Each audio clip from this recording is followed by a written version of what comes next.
Hey guys, tonight we're slipping under the heavy velvet sky of Marrakech, where moonlight spills like milk across tiled courtyards and warm wind whispers secrets through jasmine vines. You're not lying in bed tonight. You're standing barefoot on marble, wrists bound in bronze and eyes burning beneath 1,000 stars. You're not safe, but you're seen. You probably won't walk straight tomorrow. Not after the things she'll do to you tonight. So, before you get comfortable, take a moment to like the video and subscribe. But only if you genuinely enjoy what I do here. Leave a comment telling me where you're listening from and what time it is. Now, dim the lights. Maybe turn on a fan for that soft background hum, and let's ease into tonight's journey together. I don't remember everything from the night they brought me into the city of Marrakech. I only remember the moon. It hung above me like a cold silver coin, round and merciless, casting my shadow long across the baked earth as we stumbled through the outer gates. My wrists were raw from the leather restraints, my lips cracked with thirst. But I stood tall, even as blood crusted behind my knees, even as I tasted dust and exhaustion. I kept my chin high, because pride was all I had left. They pulled me forward, a man with a scimitar strapped to his back, jerking the rope tied around my waist. But behind him, I felt another presence. A gaze. Feminine. Quiet. And utterly unblinking. I was ordered to kneel, so I knelt. Flute music drifted on the night air. Somewhere nearby, incense thickened the breeze with something sweet and floral. I lifted my head. That's when I saw her. She didn't sit on a throne. No golden crown weighed her down. She sat on a low wooden chair, dark like her hair, carved with vines. A gauzy veil covered the lower half of her face, but her eyes, almond-shaped and endless, watched me like I was something she dreamed of once and didn't yet trust. Better looking than I expected, she said. Her voice was low, not flirtatious, not cruel, just curious. Her tone made me feel more naked than the shackles ever did. I didn't speak. Not yet. I knew better than to answer royalty unprompted. She stood, and I heard the soft rustle of silk dragging across the cool tile as she walked toward me. Close. Too close. Does he speak? She asked someone behind her. Yes, Highness, came the answer. Good. I dislike men who stay silent. She reached for something. A servant stepped forward with a silver cup of water. She held it to my mouth herself. I drank greedily, desperate, letting it spill over my chin. I didn't care if it was poisoned. I'd have welcomed the burn. Her gaze didn't waver. What's your name? I swallowed hard. Idris. She tilted her head. No. I blinked. You don't get to keep that, she said, and her voice was almost kind. Not here. She walked behind me. I could hear her breathe, warm against my ear. The scent of her was like rosewood and something deeper, something I couldn't name. From now on, she whispered, you belong to me. I didn't move. I didn't speak. I just let the words settle in my chest like stones.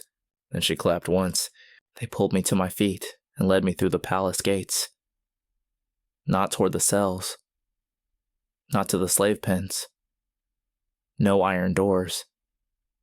No hay-strewn floors. They took me deeper, into the heart of the palace, through sheer curtains that danced like ghosts in the breeze, past orange blossoms heavy on the vine, past candlelit pools reflecting stars and flames in the same breath. They led me to a chamber bathed in gold. Lanterns flickered like fireflies above blue mosaic tiles. Steam kissed the air. The walls glowed like honey. 3 women waited inside. I hesitated. My hands curled into fists. But then I felt it. A soft slap. Gentle from the woman who now stood behind me again. Not painful, just final. Clean him, she said, but leave the scar. And then she left me. I stood naked in the light. Water poured over me, hot and fragrant. Their hands were silent, practiced. One lathered my chest. Another worked the grit from my scalp. The third trailed her fingertips along my spine like she was mapping something. One of them, her fingernails painted with crescent moons, whispered in a language I didn't understand, but her eyes said enough. You don't know what you've walked into. And when they were done, they stepped back. No words, no towel. I stood dripping, alone beneath the golden lamps, skin flushed from heat and touch. Not afraid. Not really. But waiting. And whatever came next, I already knew I wouldn't fight it. She didn't come for me right away. They left me in a small room. Stone walls, one lantern, and a single cushion on the floor. The kind of room meant for breathing and obeying. There was no door. Just a curtain that fluttered gently, letting in the scent of sweet ash and palm bark. I sat. Naked, still. I didn't know if I was meant to dress or remain this way, so I stayed as I was. Partly out of defiance. Partly because her absence pressed on me like a hand between my shoulder blades. I thought I'd sleep, but I didn't. I was alert in a strange way. Like my body knew something my mind didn't yet grasp. And I heard it. Her voice again. Soft, closer. I don't like them too still, she said from behind the curtain. Stillness is the mark of someone hiding things. I turned, and there she was. This time unveiled. Her mouth was full and unsmiling. Her cheekbones sharp. Her lips painted with something deep red, like crushed dates left to stain under sun. She wore a black robe that dragged as she walked, opening slightly with each step to reveal an ankle, a knee. Skin so smooth I thought I might have imagined it. She came into the room like it belonged to her. Like I belonged to her. What were you before? She asked. A fighter, I replied. That was only half the truth. But I didn't know her the rest. She crouched in front of me, knees cracking softly. You don't look like you won much.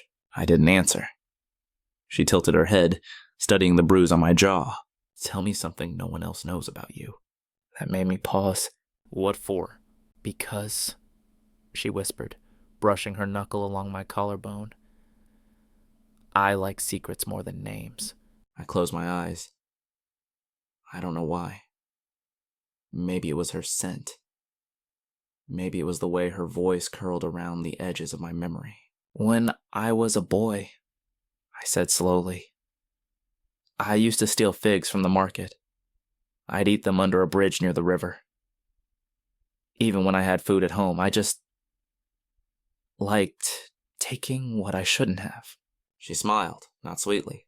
Ah, she murmured, rising to her feet. You've always wanted to be caught. Her fingers grazed my cheek as she passed. Her touch lingered, just enough to make my skin remember it. She walked to a small wooden chest and opened it, lifting out something dark and folded. Put this on, she said, tossing the fabric to me. It was soft, deep blue, loose enough to hide me but not to erase me. As I dressed, she poured wine. 2 cups. She didn't offer. She handed.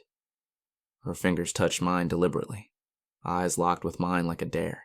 We sat in silence for a while. The kind of silence that isn't empty but taut, like a string waiting to be plucked. You're wondering why I haven't touched you, she said suddenly. I didn't deny it. I could, she went on, swirling her wine. I've had slaves thrown at my feet before. Warriors, dancers, boys with eyes too bright for their own good. She turned to me. Her voice dropped. But you're different. You stare like you've already undressed me with your eyes. You sit like you'd fight me if I let you. I might, I said. She smiled, genuinely this time. Good. And then, finally she moved. One step, then another. Her robe slipping off one shoulder, revealing the smooth curve of skin in the edge of a tattoo that looked like flames licking up her ribs. She straddled my lap. slowly like she had all the time in the world. Her thighs pressed warm on either side of me.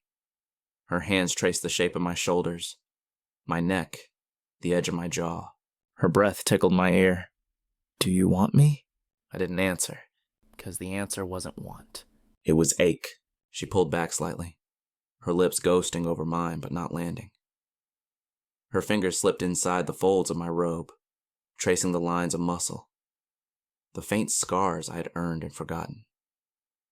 When her mouth finally met mine, it wasn't soft.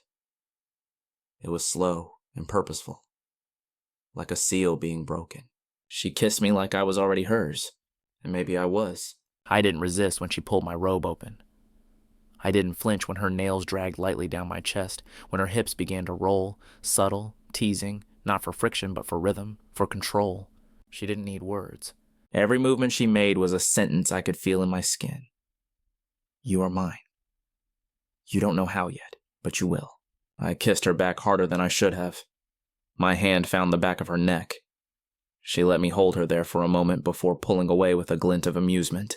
Careful, she whispered. I like pain, but I like power more. She stood, adjusting her robe without shame, without rush. We'll continue when I'm ready, she said, already at the curtain.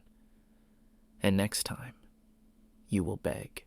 And she was gone, and I sat there aching, hard, wanting, but not touching myself, not even daring. Because this wasn't lust. This was war, and she had just fired the first shot. She didn't summon me the next morning. Not even a glance from her guards. No silent girl with breakfast. No order barked through silk-draped corridors. Nothing. Just that same small room. The same low lantern and the feeling of her scent still clinging to the folds of my robe. It made me restless. Angry, even. Like she'd touched something inside me and walked away before I could understand what it was. I paced. I leaned against the cool stone walls, let my fingers trace the cracks. I breathed in the distant hum of the palace. Servants moving, birds nesting in mosaic windows, women laughing behind some curtain I wasn't allowed to cross. Time passed like honey, slow, thick, deliberate, and came footsteps. Soft, barefoot, a rustle of beads and linen. A different girl entered, veiled, eyes lowered. She said nothing, just gestured for me to follow. She led me past tiled archways and still fountains until we reached a garden walled with blooming orange trees. In the center, a small stone bench. And there she was, the Sultana, sitting beneath a tree heavy with blossoms, fingers stained with something dark. Ink, perhaps, or berries. Her robe today was ivory, sleeveless, hanging just enough to show the curve of one shoulder, and something silver around her ankle that glinted as she moved. She didn't look at me, not at first. When she did, it was with calm detachment, as if we hadn't shared anything at all the night before. As if I wasn't still burning from the imprint of her hips on my lap. You waited, she said simply. I nodded. You ordered me to. That brought a flicker of amusement to her mouth. I like obedience, she said, rising slowly.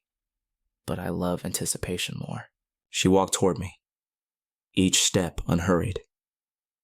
When she reached me, she ran her thumb along my jawline, not gentle, not cruel, measuring. You want more, she said. I didn't lie. Yes. And yet you hesitate. There was something sharp behind her words. A test. A line drawn in sand I didn't yet understand. I don't know your rules, I said. She tilted her head. Maybe I don't have any. Her lips brushed my cheek, featherlight. A tease. Maybe I want you to break something. I looked at her. Truly looked. Not as a slave to a mistress. Not as a man to a queen. As a man to a woman. Her chest rose and fell with slow, deliberate breath. Her pulse beat soft at her throat. Her hands poised at her sides, flexed. Once. Twice. As if resisting their own desire. You like being in control, I murmured. She smiled without warmth. I am always in control. Even when you're not? Something flickered in her eyes. Not anger. Not yet. but something deeper. Intrigued. She turned from me, walking to the low bench again, and sat with her legs crossed loosely, the folds of her robe slipping over her knees like water. Take off your robe. Her voice was quiet, but it cut through the garden air like a blade. I hesitated only a second before letting the fabric fall. I stood bare before her, not ashamed, not proud, just present. She didn't look at my body right away. She looked at my face. That more than anything made my pulse quicken. Then her eyes traveled down, slow, appraising. She traced me without touching, and only when her gaze returned to mine did she nod, softly as if confirming something to herself. You'll do. That stung more than it should have. She gestured for me to come closer. I did, and when I stood just before her, she reached out and wrapped a silk cord around my wrist. Then the other. She didn't bind them tightly. Just enough for me to feel it, to know I wasn't entirely free. I want you to feel something, she said. What? Suspension. She pulled the cord gently, bringing me down to my knees between her legs. The position wasn't humiliating. It wasn't meant to be.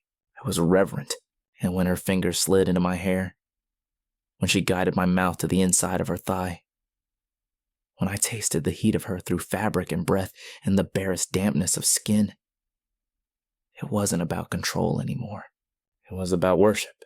She exhaled softly, hips shifting just enough to let me deepen the motion. Her fingers held me there. Not harsh, not possessive, but firm. Like she needed me exactly where I was. The scent of her overwhelmed me. Musky, sweet, real. She didn't moan. She didn't cry out. She sighed. As if she'd been carrying tension for years, and now, beneath the orange trees, it finally began to melt. When she pulled me back, her eyes were glassy, her lips parted. And for a moment, just a moment, she looked human. But then she blinked, straightened, and the veil of royalty slipped back over her like a second skin. She stood, adjusting her robe, smoothing it with regal precision. You may dress now, she said, already turning away. I've had enough. And just like that, I was dismissed. But something had shifted. Not in her, in me. I wasn't sure what it was yet. Only that the ropes had come off, but their ghost still clung to my wrists.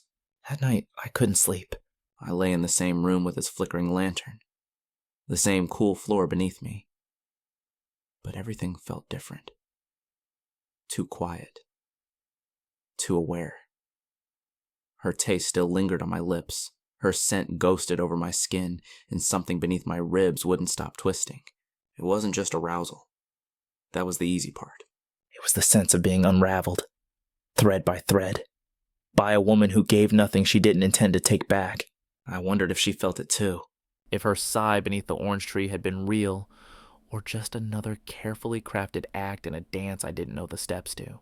Sometime near dawn, I drifted off. Not into sleep exactly. More like a half-aware haze, somewhere between memory and fever.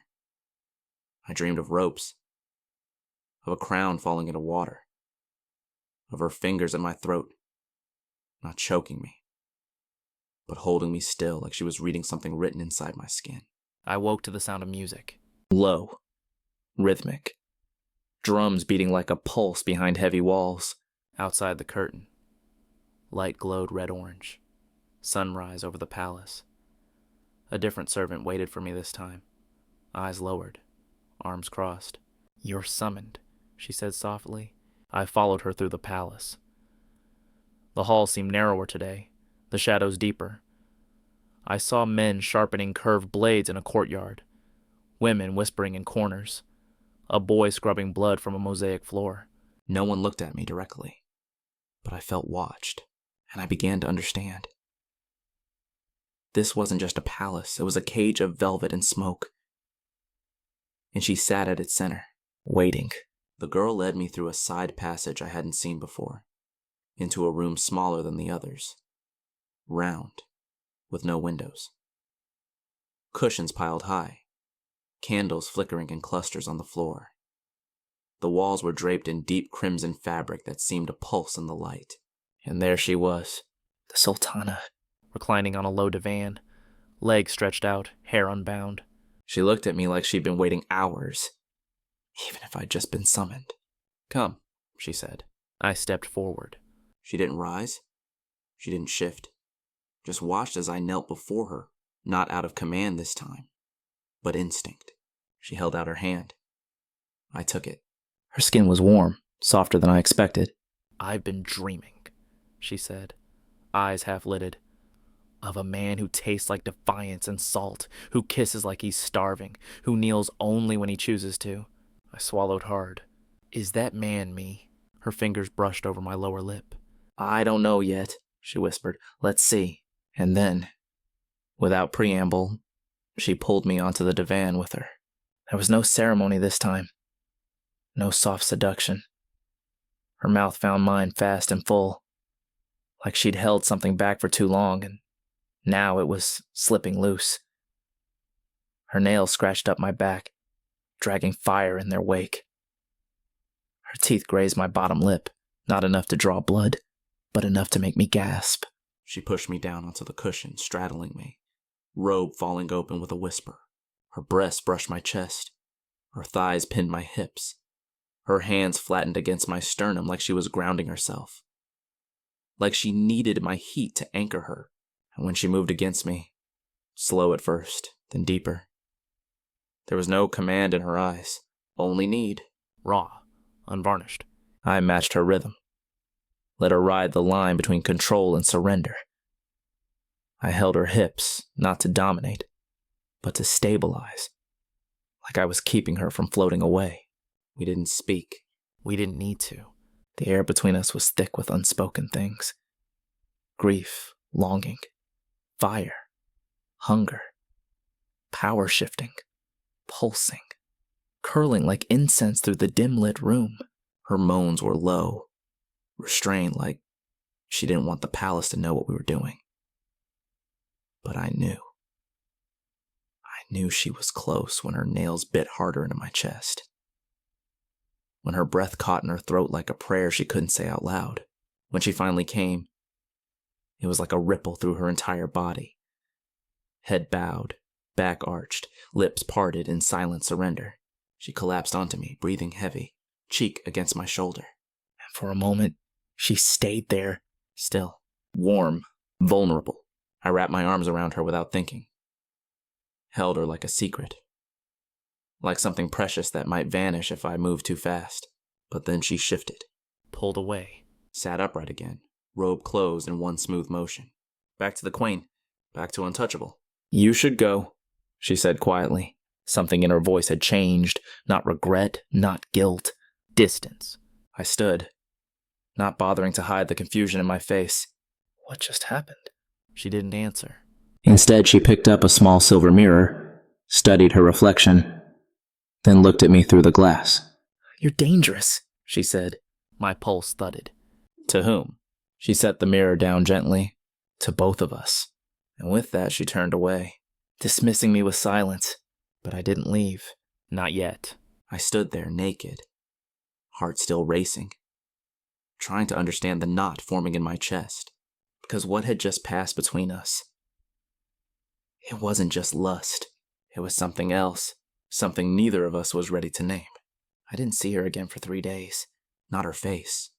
Not the flick of her shadow across a curtain. Not even the echo of her voice in the corridors. Instead, I was kept in a wing of the palace I hadn't seen before. Stone walls instead of silk. Narrow windows instead of open courtyards. I wasn't locked in. Not exactly. But I wasn't being summoned either. Food arrived twice a day. Served in silence by the same girl who had led me to her. Her eyes never met mine. But I could feel something tense in the air. Like everyone was holding their breath. I had time to think. Too much time. About the way she trembled when I touched her, then hardened after. About the flicker in her gaze that wasn't power, but something closer to fear. Not of me, I realized, but of herself. Or maybe of what I pulled out of her. And I thought about myself. what I was becoming in her orbit. Because desire, real desire, doesn't just bend the body, it bends the soul. And I could feel mine shifting, reshaping itself around her. Even in silence, she was still inside me, lingering, haunting. On the fourth morning, the girl came again. But this time, she brought a robe.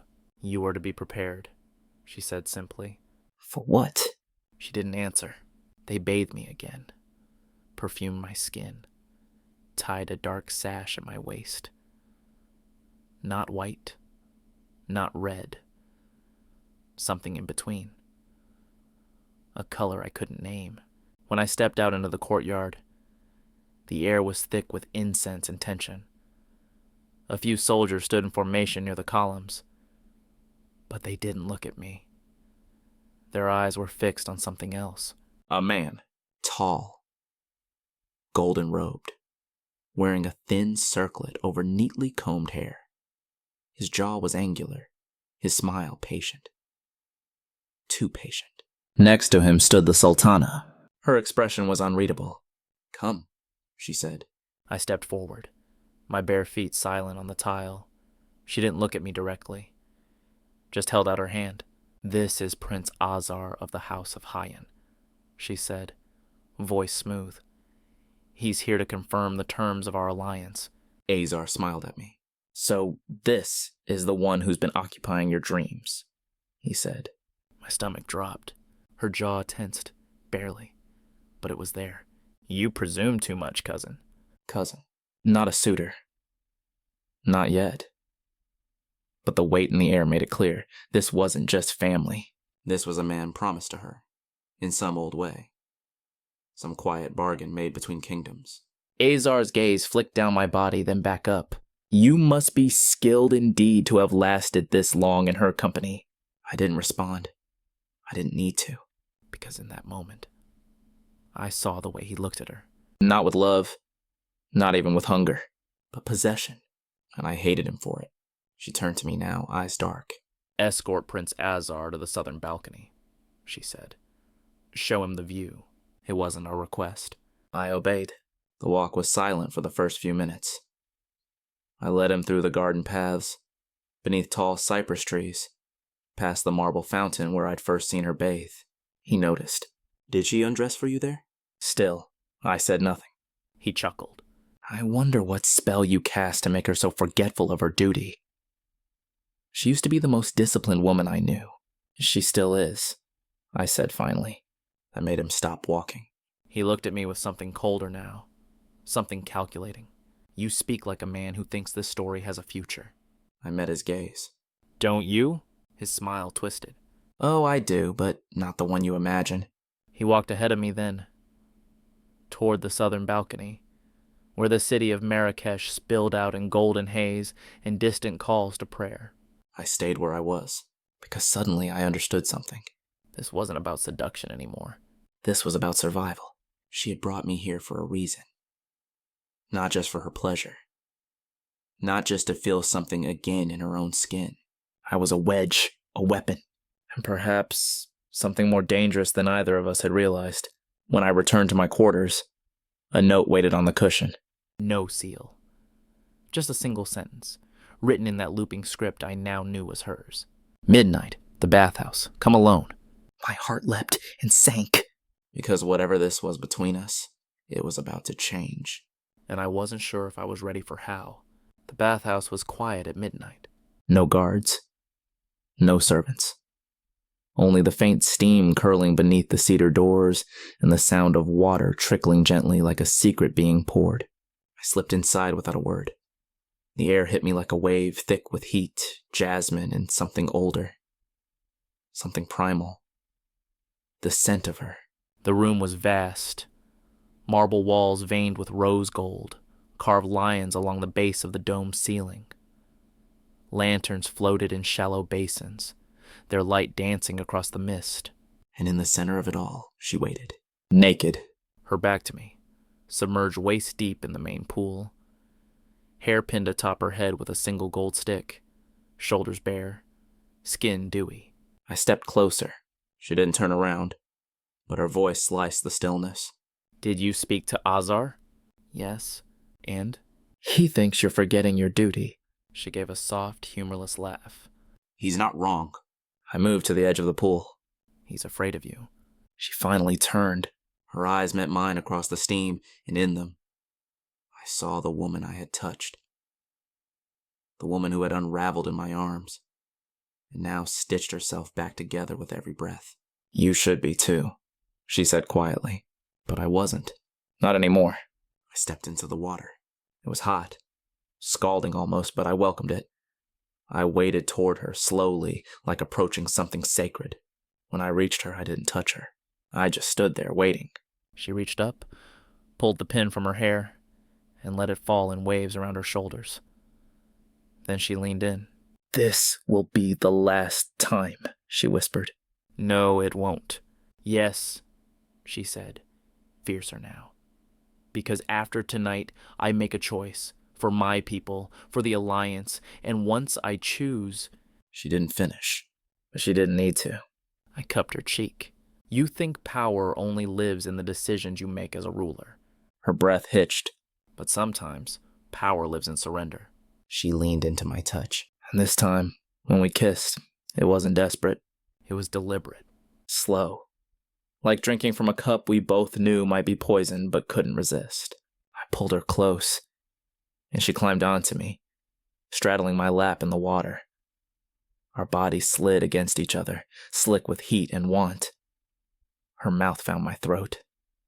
My hands gripped her waist. She moved with purpose. No hesitation, no pause. It wasn't a question. It wasn't even a statement. It was a storm. We rocked together beneath the steam and lantern light, the ripples of the pool lapping against stone. Her breath mingled with mine, and the sounds we made echoed off the dome. Low, aching, beautiful. She clung to me like someone drowning, and I let her. Because in that moment, there was no palace, No prince, no crown. only us. Only now. When she came, she buried her face in my neck, trembling. A sharp exhale. A soft sound, broken and honest. I held her as long as she let me. Minutes passed, maybe hours, and then she pulled away, climbed out of the pool without looking back, wrapped herself in a robe of deep sapphire silk. Her crown waited on a nearby stool. She didn't put it on, but I saw her reach for it. I was never meant to be anyone's, she said softly, facing the water. I stood, dripping, heart pounding. I never asked you to be. She turned. For the first time, her eyes were wet. But if I stay with you, I won't survive this world. I stepped closer. And if you marry him, you'll survive, but you'll die every day. A silence stretched between us, thicker than steam, heavier than fate. And then she whispered, "Run with me." I blinked. What? I can't stay here. I won't, but I can't leave alone. My mouth went dry. This is madness. No, she said, stepping into my space, forehead pressed to mine. This is the only thing that's ever felt real. My breath caught. There was no time, no plan, no escape map, only this. A queen asking her slave to burn the world with her. And I didn't say yes, but I didn't say no. because deep in my bones I knew. This was no longer a tale about power. It was a tale about fire. And we had just lit the fuse. The desert always hears your secrets. Even in the dead of night, when your footsteps sink silently into the sand and the stars burn too brightly, it listens. It remembers. And it never forgets. We rode in silence. Just the two of us. The queen without her crown, the slave without his chains. Wind tangled in her hair as her cloak billowed like a shadow behind her. I could barely believe she was really doing it. Leaving it all. But I saw the tremor in her hands as she gripped the reins, and I knew. Bravery is not the absence of fear.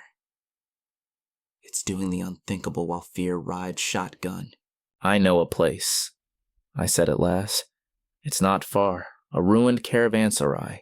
No one's touched it in years. She nodded without turning. Good. We rest before sunrise. It was then I realized how carefully she had planned this. Her escape wasn't born of a whim. It was written in quiet moments, in silences between our bodies, in the night she stared too long at the moon. She had been building this fire for weeks. We reached the caravanserai just before dawn. Crumbling stone, half buried in sand, a courtyard where the wind whistled through broken columns, a place forgotten by history, perfect for two people trying to disappear.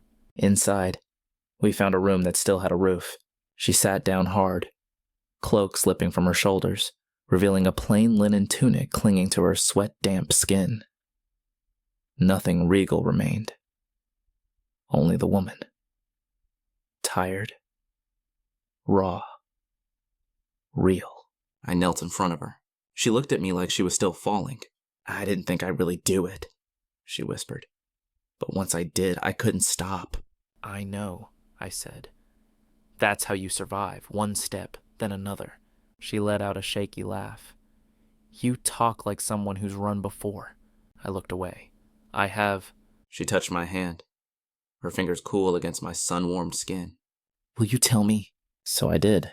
I told her about the family I lost, about the betrayal that sold me into chains. I told her how I had screamed the first night in the slave market, how the silence of the desert scared me more than any whip. I told her how I had learned to forget, to numb, to shrink, until her eyes stayed on me the whole time, unmoving, drinking in every word like they were sacred. When I finished, she didn't speak.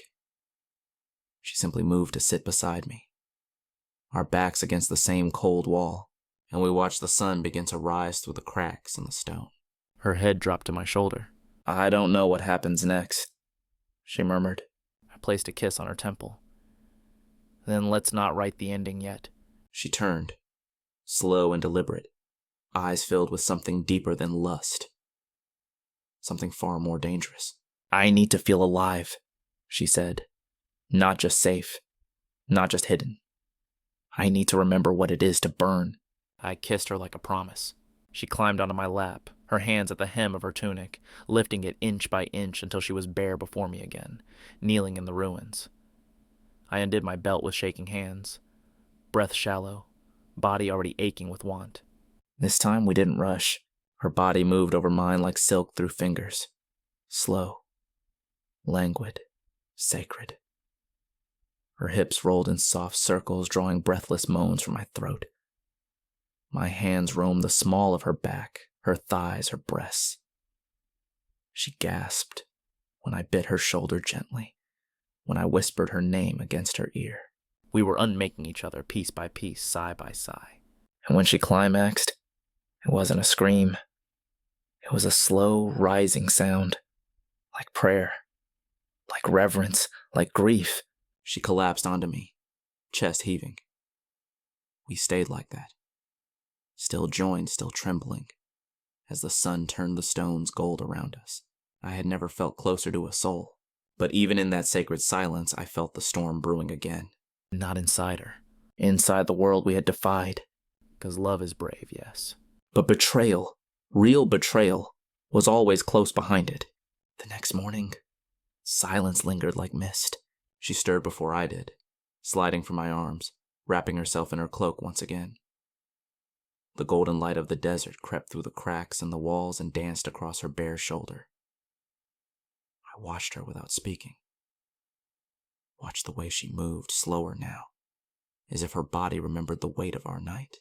I thought she'd say something soft, something about what had happened between us. But instead, her first words were sharp. We need to keep moving. I sat up, brushing sand from my skin, and found my clothes. You're afraid they'll come after you? She didn't answer immediately. Instead, she turned her face toward the sun, letting it warm her skin. I'm not afraid for me, she said. I'm afraid for you. The weight of her words fell like a stone in my chest. She had risked everything. She was still risking it. And now she feared that whatever came for her would destroy me in the process. I didn't need to be told how far the Queen's reach extended. Even without her throne, she commanded loyalty through fear. What are you really running from? I asked quietly. Her jaw clenched. My father. My husband, my blood, everything that made me their queen. I didn't press. I knew that tone. The one people used when a memory was still a blade inside them. Instead, we packed what little we had, and by midday, we were back in the saddle. Our destination was nowhere. We rode toward the Atlas Mountains, following no path but the wind. She didn't speak again for hours, and neither did I. But we didn't need to. Something unspoken passed between us. An intimacy born not only from flesh, but from knowing, from surviving. That evening, we came upon a nomadic camp. I was wary. Strangers in the desert could be anything but kind. But she rode ahead with the confidence of a queen and the humility of a fugitive. The elders welcomed us with curious eyes, offering bread, mint tea, and a place to rest by the fire. We accepted. Around the flames, she let the queen inside her slip into shadow. She became someone else entirely, laughing with children, listening to stories from toothless old men. She looked free, but I knew better. Later, in the tent they offered us, she broke. She didn't cry. No. It wasn't that kind of grief. It was quieter, more dangerous. She sat there, wrapped in a woven blanket, staring at the oil lamp's flickering light. "I have a sister," she said suddenly. "You would have liked her. She used to sneak into the stables with me when we were girls. Pretend the world was small and harmless. What happened to her? She married a prince from Fez. She sent me a letter once, begging me not to make the same mistake." I reached for her hand. "You didn't." She gave a bitter smile. "Didn't I?" Silence fell again. I wanted to hold her, but I knew tonight wasn't about touch. It was about remembering, about pain. But eventually, when the fire outside died and the tent grew cold, she crawled toward me like a ghost and lay with her head on my chest. And in that quiet, her voice barely a whisper, she asked the question I had feared since the beginning. "Would you still want me," she said, "if I hadn't run?" I paused, and then I told her the truth. I wanted you the moment I saw you. But not because you were queen, or brave, or broken. I wanted you because I saw something in your eyes I'd forgotten existed. She looked up. "What?" "A future." She kissed me. Not hungrily, not desperately, but like a man kisses water after wandering too long. Gentle, grateful, grounding. We didn't undress. We didn't need to. She curled against me, her breath slow, her fingers laced with mine. And for the first time since Marrakech, we slept without fear clawing at our chests. But the night is never still in the desert. And just before dawn, something woke me. A sound, a shift in the wind. A whisper, just beyond the edge of the tent. They had found us. I jolted upright, instinct snapping into place like a drawn blade. Her body stirred beside mine, half asleep, but I pressed my hand over her mouth gently, shaking my head.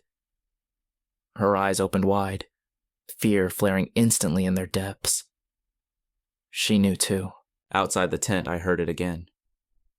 A rustle, soft like silk brushing over sand. Not the wind. A footstep. Then another. Then the low, unmistakable clink of metal. I leaned forward, lips at her ear. "They're here." She was already moving, quiet as a breath. We didn't speak, just dressed in silence. The dagger she kept hidden in her boots gleamed faintly in the dim oil light, and she pressed it into my palm. I didn't ask why she trusted me with it. That trust had already been earned between skin and soul. The night outside was blue and cruel. I stepped out first, shielding her with my body. The camp lay in uneasy stillness. The stars above seemed to hold their breath. No figures were visible, but I could feel them, lurking beyond the firelight, cloaked in the black of men who kill without asking names. And then a voice broke the dark. "Return her now, slave, and we'll let you live." Her hand gripped my forearm. I turned slowly toward the voice. A group of 5, all mounted. Their eyes gleamed like cold coins under their veils. They bore no sigils, no colors.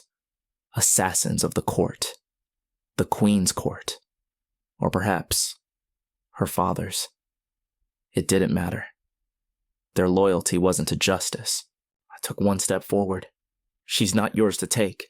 She's property. The lead writer spat. She belongs to blood and throne. A laugh rose in my throat. Dry. Bitter. You mistake her chains. She broke them herself.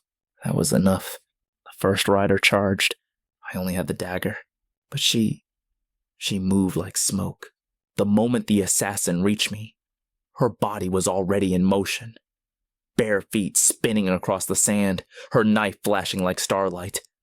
Blood sprayed the ground. His horse shrieked and bolted. She didn't stop. She ran into the second rider like a fury from the old gods, ripping him from the saddle. They fell together, tangled in sand and cloth and blood.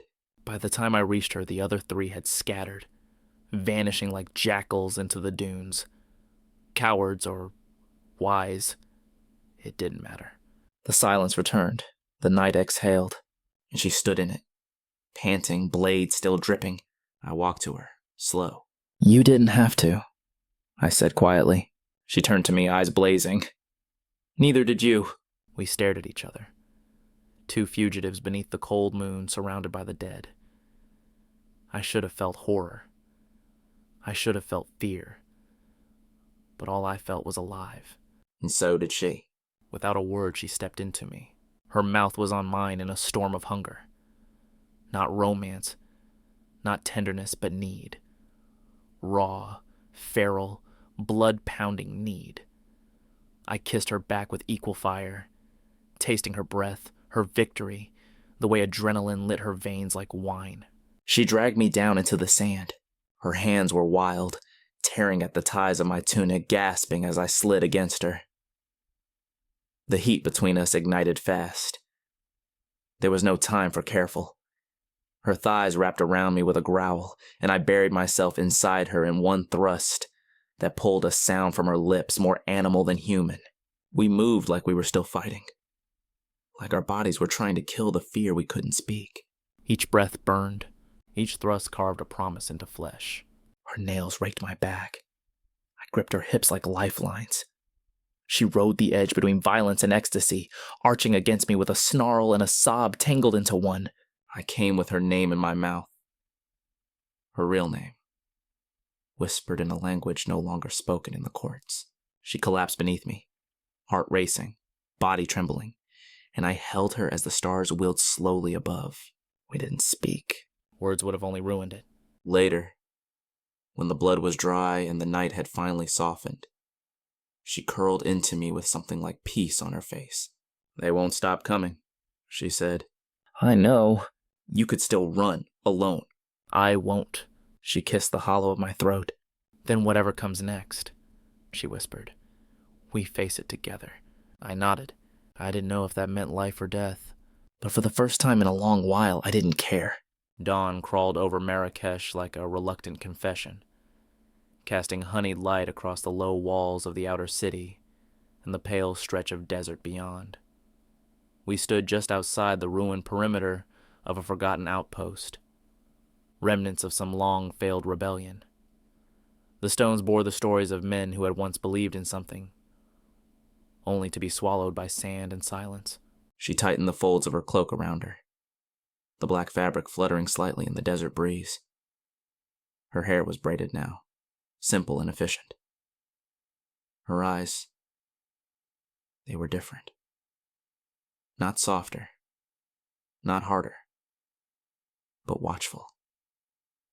Like she was listening for something only she could hear. I watched her from where I crouched by the fire. My hands worked quietly, preparing food neither of us truly had an appetite for. The taste of ash still lingered on my tongue.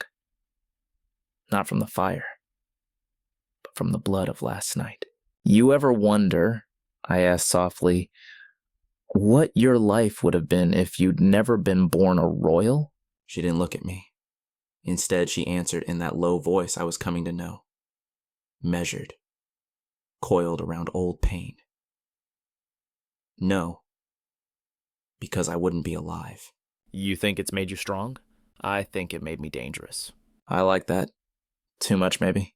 She walked toward me, slowly, and sat beside me on the blanket we laid out, not touching, just near enough that I could feel her heat. She spoke again, her words hesitant. My real name is Layla.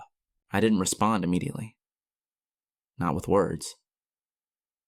I just reached over and touched her hand. Gently. Her fingers twitched but didn't pull away. It wasn't the first time I'd heard that name whispered.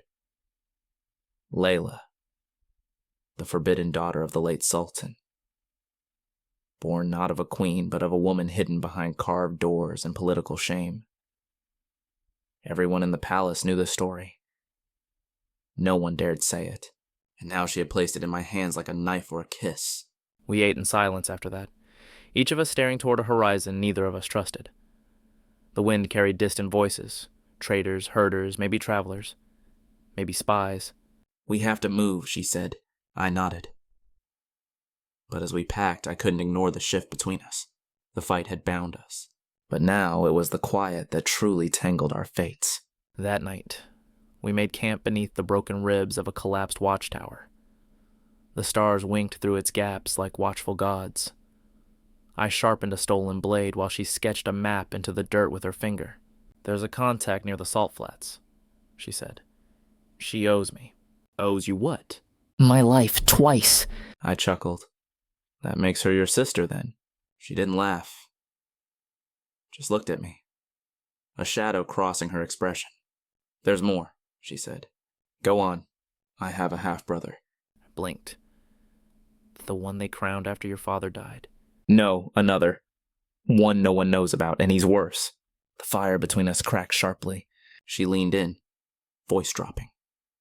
He has the ear of the court, and he's hunting me, not for justice, but for silence. The weight of it settled over us like sand. I looked into her eyes, and for the first time since we met, I saw fear not for herself, but for the world she might unleash by surviving. I won't let him have you, I said simply. Her gaze softened. She reached for my face, fingers brushing my jaw like she was memorizing it. Then I need you to do something, she said. Anything. If they catch me, if I'm taken alive. I stopped her with a hand to her lips. Don't ask me that. You have to hear it, she insisted, because I need to trust that someone will end it before they break me. I looked into her eyes, not cold, not hard, but clear, like truth finally showing its face after hiding behind veils. I kissed her, not out of lust, not even desire, but because she needed something human, something soft to anchor her. Later, when we lay together beneath the ribs of that ruin, our bodies wrapped in fire-warm blankets, she reached for me. This time, it was not a storm of passion, but a quiet imploring. We touched slowly. Skin met skin in reverent silence. Every movement like an apology for the brutality of the world. Her mouth found mine not to claim, but to offer. Her body unfolded under my hands with trust, not urgency. We moved in slow rhythm, breathing in unison, like two travelers discovering not lust, but solace. When she came, her nails clutched my shoulders, not with violence, but vulnerability. I followed her moments later, burying my face into the curve of her neck, trembling not from release, but from the terrible beauty of being wanted. After she lay against me, whispering things I didn't fully catch, fragments of memory, of dreams, maybe of prayers. In the stillness, I realized something. She had become more than danger, more than royalty, more than a fugitive. She was becoming home. And for a man who had spent his life owned, caged, and used, that was the most terrifying thing of all. It rained the next morning. Not the kind of rain that lashes and howls, but the soft, unexpected drizzle that blurs the lines between sand and sky. Marrakech almost never wept like this. So when it did, it felt like something sacred had cracked open. We took shelter beneath the stone ribs of the ruin once more, cloaked in our woven wraps and our own silence. Water dripped through the cracks above, tracing slow lines across my chest, and I watched as Layla sat near the edge, her knees pulled up, her arms around them, eyes unfocused. She hadn't spoken since sunrise. I knew that look. When the war in someone's mind turned inward, quieter than swords, deadlier than scars. I rose and moved behind her, sitting just close enough to feel the damp heat of her back against my chest. She didn't flinch. I wrapped my arms around her anyway, slow and steady, and I felt her exhale. Not relief, not surrender, but permission. You left something behind in that palace, didn't you? I murmured. She nodded. My mother's bones, she said. They buried her in a corridor wall, like a secret they couldn't burn. The rain whispered around us. And the man who ordered it, she continued, was not my father. I stilled. My mother, she said, her voice cracking for the first time, was stolen from the outer provinces. A healer. They said she seduced the Sultan, but she was already with child before she ever saw him. She turned to me, her gaze steady through the mist.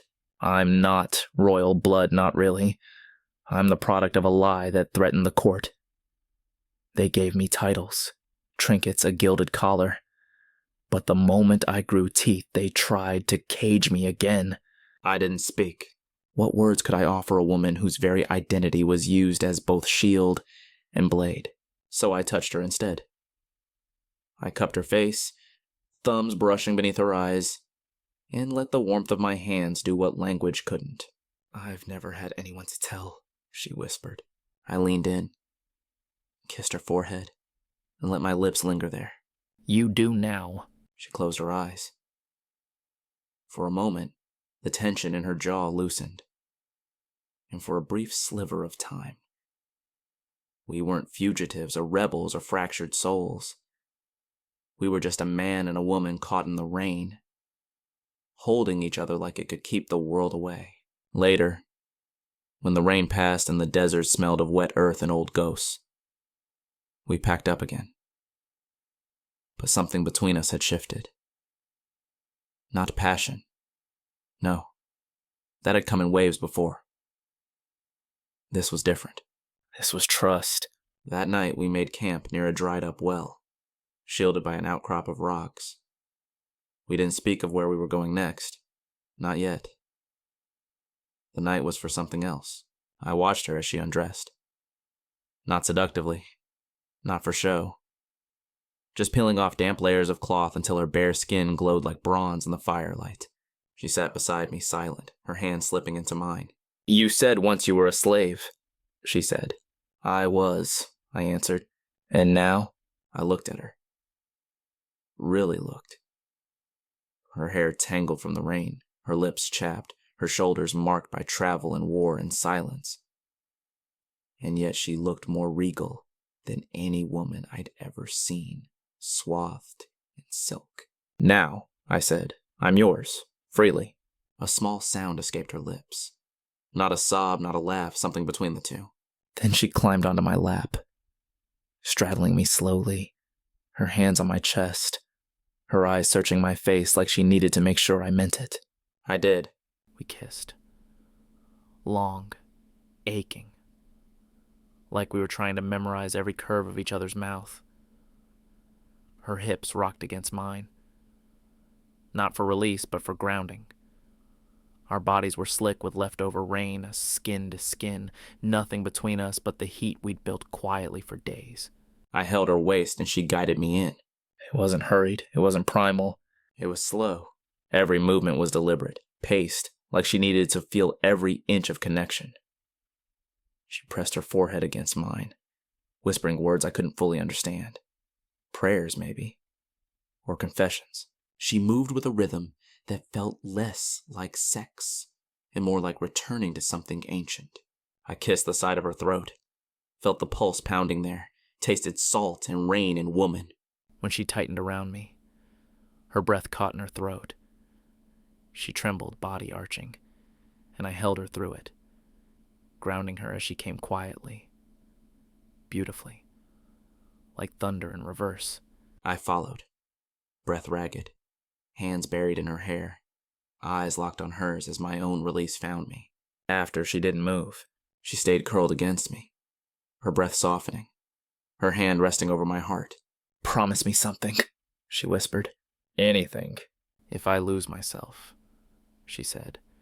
If the court takes me, rewrites me, bring me back, I will. Even if you have to break me.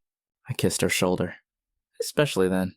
She fell asleep like that, in my arms, rain damp and fire warm, the ghosts of our past slowly quieting in the night air. And I sat awake long after, holding her, watching the embers die, wondering what price I'd pay for loving a woman like her. Morning didn't come with birdsong. It came with silence. A dry, weighty kind of hush that settles over the world right before everything changes. I woke before Layla, her body curled into mine, her hand resting over the mark on my chest. An old scar from a master's whip, long healed, still angry. She traced it in her sleep unconsciously, like even her dreams knew my history. I stared at the horizon where the sun hadn't yet risen and felt something shifting. Not in the sand or sky, but in her. In us. She stirred slowly, eyes blinking open, lips parted in a quiet exhale. And in that moment, hair tangled, face soft with sleep, lashes dark and wet, I saw not the rebel queen, nor the wild desert siren, but a woman on the edge of something terrifying. The possibility of peace. We didn't speak for a long time. She rested her head on my shoulder, and I watched the sun bleed slowly into the dunes. We ate dates in silence, sipped the last of our wine, and then, without ceremony, she stood and said, "It's time." I knew what she meant. We were going back to the city. Back to the lions. Back to the people who'd branded me like cattle and dressed her like a doll in gold and gilt. Back to the Sultan's palace. She wrapped her robes tight, fastened a blade to her thigh, and didn't look back as she led the way. I followed, of course. I always would. But something in me hardened with each step. Like I was wrapping steel around my own heart. She had a plan. I knew that much. But plans made by women like her were not maps. They were dances with fire, and I had to pray I was fast enough not to burn. We made it to the city by nightfall, cloaked in the dark and dust. Marrakech at night is a different beast. It breathes slower, deeper, its shadows thicker, its secrets louder. Every corner whispered our names like rumors on the wind. We entered through the spice market, weaving through stalls of saffron, turmeric, cumin, the air sharp and intoxicating. Layla moved like a shadow, silent, focused, regal. I moved behind her. Just a step. Eyes on her hips swaying like they always had a secret to keep. We passed by an alley where I once bled. I glanced at the old stone, half expecting to see the stain still there. Instead, there was only a cat curled in sleep. Layla stopped near a dried-up fountain and looked at me. "Tonight," she said, "we remind them who I am." I didn't ask what that meant. I didn't need to. Instead, I kissed her. Not hungry, not desperate, just sure. A kiss that said, "I've walked through hell with you. Let me walk through this too." She didn't pull away. She bit my bottom lip gently, tugged it, and whispered, "Don't die tonight." I smirked, not without a show. We split then, like we'd rehearsed it. I would enter through the servant's path, the one I knew better than any man should. The tunnels that stank of mold and sorrow. The halls where I once crawled like a dog. Layla would go through the front. Because a queen does not sneak in. She returned in the silk of her past life. Hair braided with gold thread, shoulders bare, her spine straight as a blade. She moved through the gates like she owned the sky, and the guards didn't question her. They never did. I watched from the shadows. And for a moment, the ache in my chest wasn't just love. It was awe. To see a woman walk back into the jaws of power with that much grace and fire. It undid me. I made my way to the lower chambers. The palace had changed little. Same cold stones, same oil lamps, same footsteps echoing like regret. My job was simple. Retrieve something hidden. Something only I knew existed. A letter. A seal. A key to the room where secrets died. As I moved, I heard the music above. Faint. Distant. The kind they played when nobles feasted and pretended nothing bled beneath their feet. I found it. Buried beneath a false panel in a forgotten cellar. The box I had hidden 10 years ago. Inside, a letter from the Sultan's own hand. Proof of the lie Layla had carried in her veins all her life. I clutched it tight and turned to go, but a sound stopped me. A blade drawn. And then, "Hello, rat." I turned slowly. And there he stood, Tariq. Once a fellow slave. Now a bootlicker of the court. A man who'd survived by becoming what he once hated. He smiled with all teeth, sword low and lazy in his grip. "You should have stayed dead." I said nothing. He lunged. We fought without words. No grace, just grit. He was faster, but I was hungrier. His blade sliced my arm. Mine opened his side. It ended quickly. I didn't need to kill him. Just needed to make sure he wouldn't follow. As he writhed on the floor, I leaned down. "Tell them," I whispered. "The slave has come home." And I walked away. Above me, I could hear her voice now, rising, commanding, the room listening. The queen had begun her reckoning. And I was bringing her the final piece. I took the servant stairs 2 steps at a time, clutching the sealed letter like it was the pulse of my own heart. Blood ran hot down my arm from Tariq's blade, but I barely felt it. The palace around me throbbed with tension. Whispers behind thick curtains. Muffled music that didn't dare swell. Guards unsure if they were watching a feast or a coup in slow motion. She was already in the main hall. I stepped into the outer corridor and saw her from behind first. Standing beneath the jeweled archways, her robe the color of fire, neckline plunging dangerously, wrists heavy with silver. Around her, men in velvet, women in silk, old scholars with dry mouths, young princes too proud to blink. And at the far end, on his throne, fingers stained with pomegranate, sat the Sultan. Her father. She didn't flinch when she saw me approach, but her voice dropped lower. She was weaving a speech that straddled the line between poetry and threat. "You let them sell bodies like cattle," she said. "You lined your coffers with the bones of boys who called you uncle, cousin, brother. And now, you ask me to bow again? To pretend the veil still hides the blade?" I walked straight up the center of the marble floor, each step echoing in the dead hush. She didn't turn, but she reached her hand back without looking. And I placed the letter in her palm. She held it aloft. "Before you call me liar, read your own words, my father." She broke the seal. Read the contents aloud. It wasn't long. Just a few lines. A promise made long ago to a man who was not her mother's husband. A promise to protect a child. A promise broken the day I arrived, chained. And she arrived cloaked in mystery. The truth rang like thunder. She wasn't just royalty. She was his daughter. Born of betrayal. Hidden behind shame. And fed lies to keep the power neat. The hall exploded into murmurs, rage, disbelief. Some gasped. Some cursed. Some simply sat back and waited to see which way the blade would fall. And then the Sultan laughed. A deep, knowing, bone-chilling laugh. "You think this makes you queen?" he said. "It makes me dangerous," she answered. In that moment, I saw her clearly. Not the girl I met in the stables. Not the woman in my arms.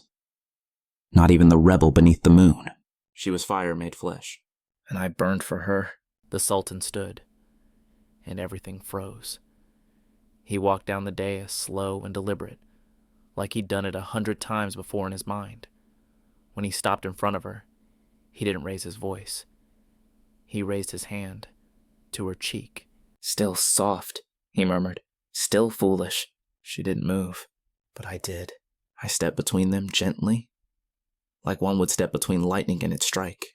His eyes met mine, and for the first time I saw fear. Not of me, but of what I represented. Because I didn't kneel. Didn't lower my gaze. Didn't flinch. He saw a slave, unchained, unbroken, and beside his blood.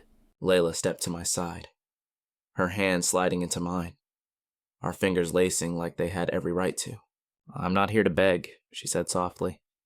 "I'm here to choose." The court didn't know what to do with that. She didn't wait. "I leave tonight," she said. "I take who will follow me. I do not seek your blessing. I come only to return your lies."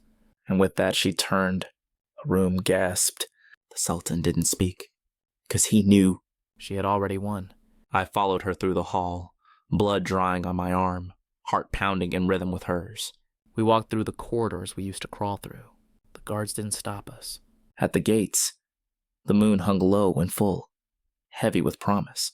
Outside the palace, a caravan waited. Women in robes, men with scars, children with questions in their eyes. Rebels, exiles, forgotten ones. Her people, my people, our people. She faced them. "I am no longer your princess," she said. "I am your storm."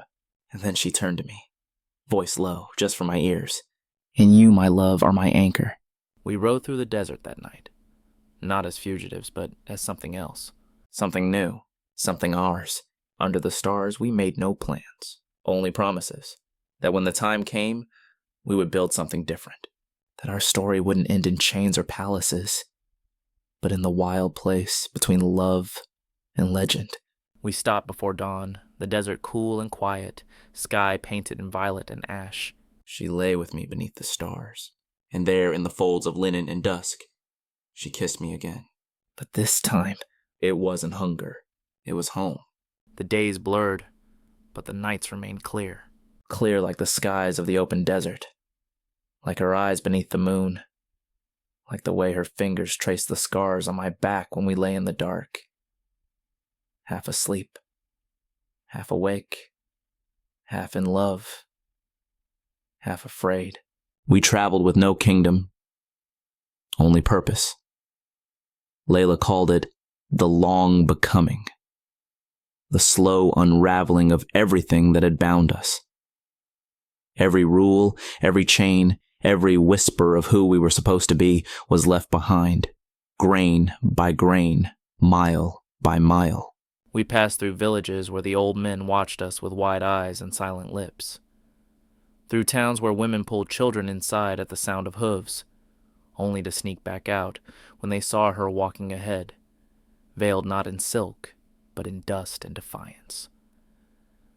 They called her Maryam al-Katiba, the scribe's daughter, the flame that dared the throne.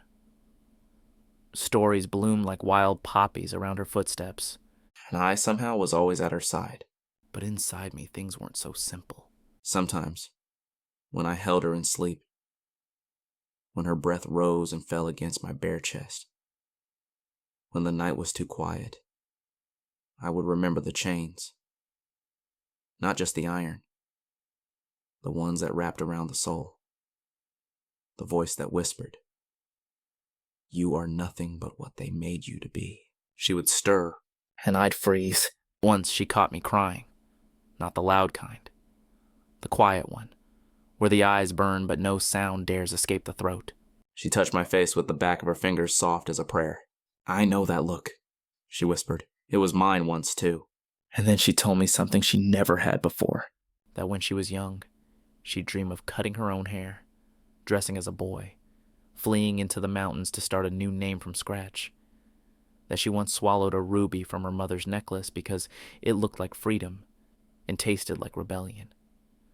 That she never feared death, but she feared becoming a beautiful, obedient lie. I kissed her then, not with lust, but reverence. We undressed in silence that night. each piece of clothing a story slipping to the sand. When I finally slid inside her, it wasn't like before.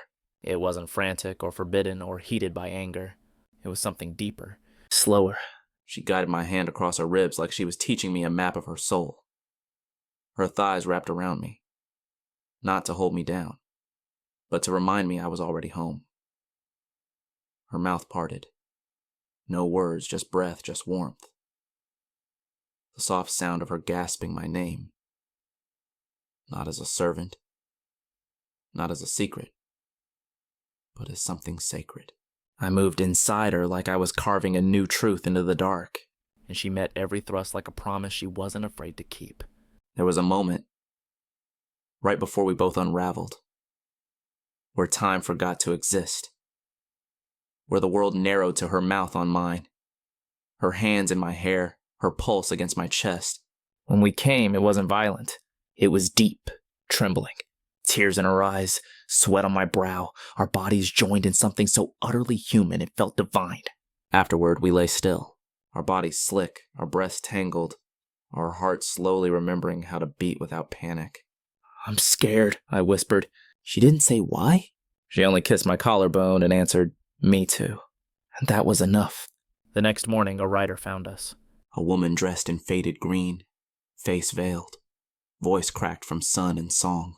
The Sultan is dying, she said, and his sons are tearing each other apart for the throne. I looked to Layla. She said nothing, but her jaw tightened, her breath hitched. And I knew. The story wasn't done. She stood, her robe catching the wind like a banner, her eyes no longer soft. He won't die before I speak to him again, she said. And they won't wear the crown without hearing my name. I touched her arm. We don't have to go back. She turned to me, and her smile was bittersweet. We don't, but I will. My heart ached, but I nodded. 'Cause she wasn't just my lover. She was a storm, and storms don't retreat. They return. We gathered our people. We sharpened the words we would speak, the blades we would not draw unless drawn upon. And I prepared to follow her into the fire once more. But this time, not as a slave. Not even as her shadow, but as her equal. And maybe, just maybe, as the man who could hold her through whatever came next. The road back to Marrakech wasn't just stone and sand. It was memory. It was everything I had run from and everything she had defied. Our caravan moved quietly through canyons and dry riverbeds. By day, we rode under the white-hot sky. By night, we camped near dry wells and traded stories over slow-burning embers. She would sit close to me, her fingers brushing my wrist, her silence louder than any tale. Sometimes she didn't sleep. She would stare into the fire, eyes full of distance. I knew she was rehearsing what she would say to him. The Sultan, her father, the man who had ordered me chained, who had promised her to strangers, who had turned her into a beautiful piece of strategy. And yet, there was tenderness in her pain. I hated him, she said one night, her voice low, her fingers pressed to her lips like she was afraid the fire might carry her words to the wind. But sometimes, I miss his hands. The way he'd lift me onto a horse when I was small. The smell of saffron on his robes. I said nothing. I just pulled her closer. Even warriors deserve to grieve. The city appeared on the 7th day, rising out of the heat like a mirage made solid. The same old red stone, the same guards in their silver helmets. But something was different. The gates were open, but the air hung heavy with smoke and the sharp scent of fear. You could hear the unease in the streets. Laughter cut short, market stalls half empty, soldiers posted in corners where once only shadows stood. We entered like ghosts returning to a world that had forgotten our names, but someone hadn't forgotten hers. They called her name as we passed, whispers at first, then gasps. It's her, the daughter, the princess of fire. By the time we reached the palace courtyard, there was a crowd, not one of celebration, but of awe, of confusion, of hope laced with dread. The old steward, the one who once made me sleep outside in the cold, came rushing down the steps. My lady, He bowed too deeply. They said you'd been taken. They said wrong. She cut him off, her voice calm but sharp as steel dipped in honey. Take me to him. He hesitated. He is not what he was. Neither am I, she replied. The Sultan lay in a bed that once commanded kingdoms. Now it smelled of stale rosewater and death. He was thin, thinner than any king should be. His eyes had sunk, his beard grown wild, but his gaze, when it landed on her, was still piercing. He opened his mouth, closed it. And tried again. You came back. Layla stepped forward. Her voice cracked only once. To tell you something. I stood behind her, still, silent, watching a daughter confront the dying shadow of her father. She took a deep breath. You told me once that power was for men and beauty was for women. That my worth was in silence and in who I would marry. He blinked. The sheet shifted as his breath rattled in his chest. I believed you, she went on, for a long time until he, she glanced at me, taught me I was more. He didn't look at me. Not once. But I didn't need his gaze. I had hers. I'm not here to forgive you, she said, softer now. I'm not here to curse you either. She reached out, took his frail hand.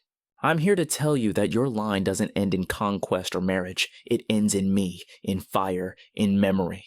The Sultan closed his eyes. When he opened them again, they held tears. I wanted to protect you, he whispered. I just didn't know how. She kissed his hand. I know. He died that night. The city awoke to a storm. His sons arrived within hours, each with swords, banners, promises, each with whispers of claim, blood, entitlement. But none of them had her fire. None had the streets chanting their name. None had the people's eyes. She stood on the balcony the next day, dressed in nothing royal. Just a robe of deep blue, hair unbound, skin bare to the sun. And she spoke of justice, of memory, of the blood that built palaces and the names history forgets. She did not ask to be queen. But the people knelt. And the brothers, one by one, bowed. That night, in her father's chamber, now hers, we didn't make love. Not in the usual way. We stood before each other, stripped of silk and history. She touched my chest. I touched her lips. You're not my slave anymore, she whispered. I never was, I said. She smiled. Then she pushed me down onto the bed and straddled me like she was riding into battle. Slowly, slowly. She took me inside her. No moans. No cries. Just a low breath, the kind that shakes bones. Her palms on my chest, mine on her hips. We moved like mirrors, reflecting everything we had been, everything we'd become. She rode me like a woman who'd claimed her kingdom, and now claimed her man. We didn't speak. We didn't need to. The fire was back, but this time it didn't consume us. It lit the whole room, and somewhere in the night, I whispered her name into her neck, and she whispered mine back like a vow. We had returned, not to the past, but to the throne we built between us. The days that followed were thick with politics, silk, and subtle threats. Ambassadors from Andalusia, Egypt, and even the cold northern kingdoms arrived bearing rare oils and poisoned compliments. Each one bowed to her, but looked past her, to find a man pulling strings behind the throne. They never found him, because she was no one's puppet. And I was just the man she chose to let into her chamber, her breath, her bloodstream. I kept to the shadows where I belonged, now dressed in robes, finer than I could have ever imagined as a slave. But no title clung to me. I walked the halls without chains, but I never took her light for granted.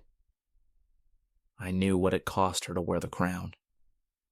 I saw the weight settle on her shoulders each time another emissary demanded her hand, her army, her body. They all underestimated her, still thought of her as property passed between men. They didn't know she had danced with knives in the desert, that she had chosen love over survival, and found both. But not everything outside those palace walls had forgotten who I was. I passed through the bazaar one morning, and a boy, barely 10, with the same burn mark I once wore, recognized me. He didn't speak. He just looked, like I was some ghost of possibility. I pressed a silver coin into his hand and whispered, "You'll be free sooner than I was." And I meant it. That night, she found me by the rooftop pool, bare-chested under the stars. The moonlight made her skin shimmer. She dropped her silk robe without a word. It puddled at her feet. "You've been distant," she said as she waded into the water. "Trying not to cast shadows," I replied, slipping in after her. "Don't," she said. "Not with me." We floated to each other, slowly, like gravity only worked between our hearts. She pulled my hand to her chest, pressed it flat over her heartbeat. "This," she whispered. "This is where you live now." We kissed in the water, softly, then deeper, wetter, like drowning in each other was the only way to breathe. I held her thighs beneath the surface, felt her wrap around me as she sank onto my length.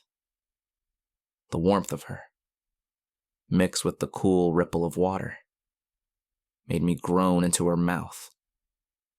We didn't rush. We moved in rhythm with the water, with the stars, with the breathless sound of our need. Her head tilted back. Her moan became prayer. We climaxed not in shouts but in silence. Lips parted, eyes locked, souls undone. Her legs still wrapped around me long after, our foreheads resting together. But peace is never permanent in palaces. A letter arrived, sealed with the emerald wax of a powerful house from the east. Inside, a single sentence.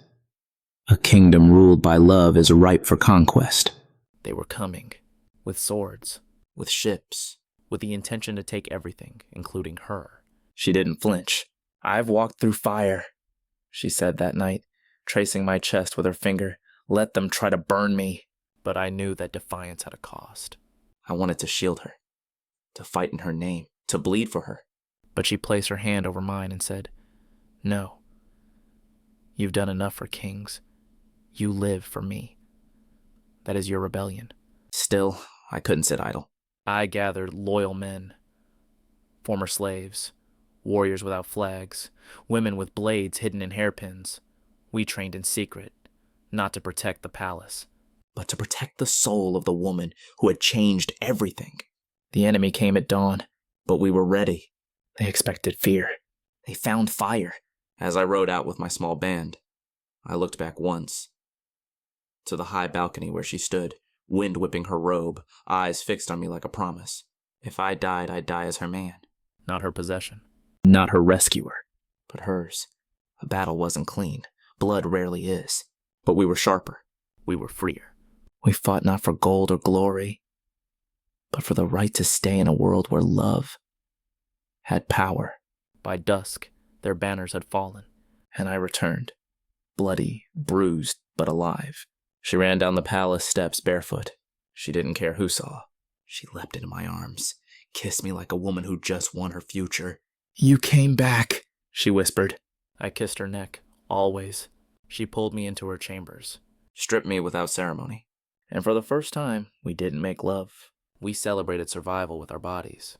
Her legs around my waist, my hands fisted in her hair. Her moans echoed off marble. Every thrust a heartbeat, every gasp a vow. We didn't stop until the sky blushed pink with morning. And even then, she stayed on top of me. Eyes heavy, body limp with satisfaction, whispering only one word as she curled against me. Mine. The days after the battle felt almost unreal. Like some dream stitched from silk and blood, still clinging to the scent of jasmine and iron. The city celebrated. Not just the victory, but the strange new legend born of it. A queen who ruled without a husband, and a man once enslaved who commanded an army in her name. They called me the Phantom of the Palace. I laughed at it. She called me nothing. She just looked at me with that knowing softness that said more than any title ever could. But beneath the beauty, beneath the quiet triumph, something had shifted between us. Not broken. Just deepened. We moved slower in each other's presence now, as if not to startle the fragile miracle that we had made it this far. She kissed me in the garden when no one was looking, and sometimes even when they were. She lay her head on my chest at night, not like a lover, but like someone who needed the sound of my heartbeat to believe the world was still spinning the right way. But fear is a hard habit to break. Some nights I woke, soaked in sweat, convinced I was still chained, convinced she would be gone. And some nights, I'd find her already awake, watching me, fingers tracing my scars. She never asked about them. She didn't need to. She read them like braille against my skin. One afternoon, she took me to the far side of the palace grounds, an abandoned bathhouse, hidden behind overgrown fig trees. Its mosaic tiles had cracked, vines snaked through the archways, but the heart of it still pulsed with something sacred. I used to hide here when I was a girl, she said, peeling off her robe, stepping barefoot onto the cool stone. I followed, undressing silently. We bathed without words. The water warmed by the afternoon sun. She floated across the surface like a goddess returned to her temple.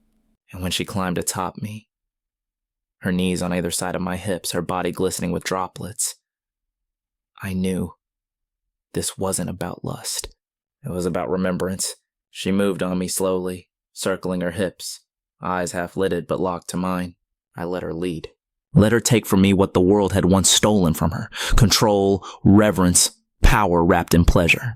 She came with a soft cry, her forehead against mine, breathing into my mouth. We stayed like that long after the water cooled. But not all wounds live on the body. One evening, a letter arrived. A name inked across the parchment like a lash to my back. My brother. The man who sold me. He was alive. And not just alive, thriving, wealthy, influential. A merchant in the port city of Saleh. I didn't know whether to feel rage or nothing at all. She saw the change in me the moment I walked in. Who is he?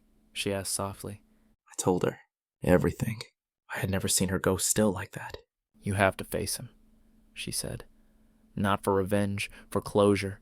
I don't want closure, I said, bitter. I want to forget. She stepped closer. You'll never forget. But maybe you can stop bleeding. The next morning, she sent a small escort with me. No banners, no fanfare. Just me and the ghosts of my past. Saleh was noisy, pungent with salt and sweat and bargaining. I found his villa easily. Lavish, of course. White stone walls and blue doors, like nothing had ever gone wrong. He answered himself. Older now, fatter, but those eyes were the same. Calculating, cold.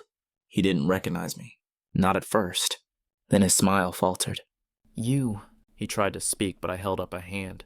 I don't want your apologies. He opened his mouth again. I cut him off. You sold me to save yourself. You chose gold over blood. His face turned to stone. I did what I had to, he said. I nodded. So did I. I turned to leave. He called after me. What do you want then? I stopped at the gate. I want you to live long enough to realize that I never needed your forgiveness. And I left him there, alone, exactly as he'd left me. That night, I returned to her.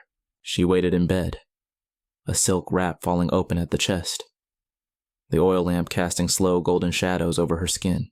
I didn't say a word. I crawled in behind her, wrapped my arm around her waist, and buried my face in her neck. She knew. She always knew. She reached behind to pull me inside her. Soft, slow, no words. Just warmth, just forgiveness neither of us had to speak. We moved like we'd always belonged together. And afterward, I held her like my body was a cradle made only for her peace. I'm yours, I whispered. She smiled in the dark. No, she said. You're finally your own. The days after my return from Saleh were quieter, softer, as if the city itself sensed a storm had passed. I walked the corridors of the palace no longer like a shadow pressed against its edges, but like a man whose shape belonged to the light. Servants bowed deeper, Guards nodded with a touch of respect. Even the marble seemed warmer underfoot. But the most striking change was within her. She held me more often. Not from need, but from want. Like someone who finally believed I wasn't going anywhere. At night, she didn't command me. She invited me. And in the mornings, she left small touches. A hand lingering at my chest longer than necessary. A kiss pressed to the inside of my wrist before turning away. Yet I knew something was shifting inside her too. There was a distance behind her eyes sometimes. A hesitation that crept into her silences. One evening, after a feast where foreign diplomats toasted her beauty more than her intelligence, she returned to our chambers with a brittle smile and stripped off her jewels like they were shackles. "They see a woman who rules with her body," she said, her voice low, eyes on the mirror. "Not her mind." I came up behind her, ran my palm slowly up her arms. "I see a woman who makes empires kneel," I whispered into her hair. She didn't smile. Even you did. "Yes," I said, gladly. That night, we didn't make love. We just lay in the dark, her back against my chest, and listened to the desert wind tap the windows. "I want an heir," she whispered. "But not a prince made from obligation, a child made from love." I felt my heart still. We'd never spoken of children. Not once. I had assumed it was impossible, or forbidden, or something that didn't belong in our strange, stolen world. But the softness in her voice was so human. So hopeful. "You want it from me?" I asked, already knowing. She turned then, slowly, her legs slipping between mine. "I want it from the man who gave me back my life." She kissed me, and the world tilted. That night, we made love like it was the first time. No games. No power. No performance. Just skin and breath and soft, endless motion. I moved inside her like I was made for it. Like I was built to give her this one thing her crown never could. She moaned into my mouth, whispered my name, not as a command, but as a prayer. And when she came, her fingers gripped my back like she was holding onto something breaking loose inside her. I held her through it, whispered nonsense in her ear. And when I finally spilled inside her, it wasn't lust that pushed me over the edge. It was love. Raw, terrifying, complete. The following week was a strange kind of bliss. We didn't speak of what we'd done, but it hung between us like a secret only the stars were allowed to witness. I caught her staring at me sometimes, her hand drifting to her stomach, a smile curving her lips like she didn't even realize. But it was fragile. Too fragile. Because the world never lets peace settle too long. A letter arrived. This time, not from Saleh, but from the far western reaches of the kingdom. A faction of nobles had begun whispering rebellion. They saw her softness as weakness, my presence as corruption. "They think I'm bewitched," she said, dropping the scroll with a bitter laugh. "Aren't you?" I teased, trying to lighten the air. But she didn't smile. She turned to me, fingers trembling. "If I fall, they'll kill you first. They'll call you the poison in my blood." "I'm not afraid," I said. You should be. She stepped close then, gripped my face with both hands, and kissed me like she was trying to write me into her bones. "I won't let them take you from me," she said. "Not after everything." I stroked her hair, held her still. "Then let me help. Send me to them. Let me speak." She shook her head. "They won't listen." "Then let me make them." A long silence. Finally, she nodded. And so I rode out. Not as a slave, not as a lover, but as her emissary. Her champion.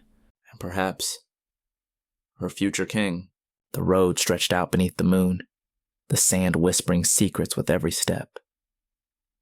I wore no armor. Only a simple robe. No crown. Just the memory of her skin pressed to mine, and the possibility of something more growing inside her. Quiet as dawn. The stars above Marrakech watched as I disappeared into the darkness, carrying a truth even rebellion could not kill. That love, real, deep, undeserved love, was the most dangerous power of all. The desert received me not as a threat, but as one of its own. The further I rode from the palace, the more the wind grew familiar. I had once been nothing but dust under royal feet. Now I moved through the sand as a man with purpose, with meaning. My mission was simple, though dangerous. To speak to the noble houses who dared whisper rebellion, to remind them, gently or otherwise, that the queen was not alone. I had no crown, no title. But I carried something stronger. I carried her scent still clinging to my skin, her breath in my ear, her whispered hopes curled into the marrow of my bones. She had given me a piece of her soul, and I would not let anyone fracture it. By the time I reached the house of Banu el-Fazani, a key voice among the dissidents, I had rehearsed my message 100 times. But their compound, with its red clay towers and guards in thick-sleeved tunics, reminded me quickly. I was still, in many eyes, a former slave with no place at a diplomat's table. They greeted me with stone faces and tight smiles. You're brave to come here alone, the eldest lord said. Or foolish. I bowed low, careful not to meet their eyes too directly. I've come with words, not threats, I said. The lord chuckled. Words from a bed slave? I didn't flinch. She calls me her heart, I replied. And I speak as the man who holds it in his hands. There was a silence that fell like dust. The meeting stretched into the night. They grilled me. Not just with politics, but with insinuations. Was I manipulating her? Was she blinded by lust? Was her womb compromised by emotion? I countered calmly. She is still your queen, I said. But a ruler cannot lead with fear forever. She needs to lead with loyalty, and loyalty begins with love. Love? One sneered. Yes, I said, rising, because power without love rots from within. And if you push her now, you'll turn the people against her. But if you stand beside her, history will remember your names with honor. A pause. Then another lord spoke, younger, wiser. You speak like a man with nothing to lose. I have everything to lose, I said. Her. They did not answer that night. But the next morning, a falcon flew back toward Marrakech with their sealed reply. It wasn't rebellion. It wasn't allegiance. It was negotiation. It was hope. I returned to the palace just before dusk, sand-bitten, tired, but intact. When she saw me, she didn't ask what they'd said. She simply pulled me into her chambers, unfastened my robe with trembling fingers, and laid her head against my chest like it was the only place she could breathe. You smell like dust and horse, she whispered. You smell like I never left. We sank to the cushions without a word. Her body moved over mine with desperation, not lust. Her hips rolled like waves trying to find shore. My hands clutched her thighs. My lips kissed every fragile place on her collarbone. We didn't need to speak. Every thrust, every gasp, every wet press of her mouth on mine carried its own language. When I spilled inside her, it wasn't a climax. It was a vow. I am here. I am yours. I will protect this love with everything I have. Later, as we lay tangled in sweat and silk, she reached down and guided my hand to her belly. I feel something, she said softly. My fingers stilled. Not yet, I whispered. I know, but maybe. She looked up at me then, eyes wide, scared, shining. And I knew. Even if the child never came, even if the future unraveled at the seams, we had this. Right here. Right now. A story no rebellion could silence.